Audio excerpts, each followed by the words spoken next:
আমরা সবাই জানি আমরা একদিন মারা যাব, কিন্তু কখনো কি এভাবে ভেবে দেখেছি? আসুন একটু ছোট্ট করে কল্পনা করা যাক। ধরুন আপনি মারা গেছেন, আপনাকে কাপড় দিয়ে ঢেকে রাখা হবে, আপনাকে সবাই দেখতে আসবে, সবাই কান্নাও করবে, আর কয়েকজন মানুষ খুবই তাড়াতাড়ি করে কবর খুঁড়তে শুরু করবে আপনাকে কবরে রেখে আসার জন্য। আর কেউ বাজারে যাবে আপনার জন্য সাদা কাপড় কিনে আনতে, আর অন্যদিকে কেউ পানি গরম করতে ব্যস্ত আপনাকে শেষ গোসল করানোর জন্য। পানি গরম করে আপনাকে একটা খাটে শুইয়ে গোসল করানো হবে, তারপর আপনাকে একটা সাদা কাপড় পরানো হবে, সাথে একটু সুগন্ধিও লাগিয়ে দিবে। আর ওইদিকে কবরও তৈরি হয়ে গিয়েছে। এবার আপনাকে নিয়ে যাওয়া হবে জানাজার নামাজের জন্য। নামাজ শেষে এবার কয়েকজন মানুষ আপনার খাটিয়া কাঁধে তুলে নিয়ে যাবে আপনার আসল গন্তব্যের দিকে।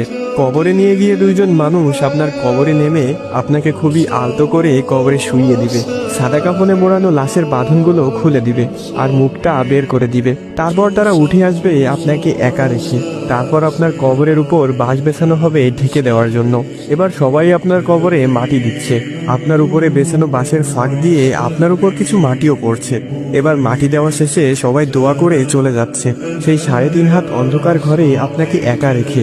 এই সব কিছুই আপনি বুঝতে পারছেন, দেখতেও পারছেন, আর হয়তো খুব চিৎকারও করছেন, কিন্তু কেউ আপনার চিৎকার শুনতে পায় না, দেখতেও পায় না। এবার শুরু হবে আপনার দীর্ঘস্থায়ী কবরের জীবন।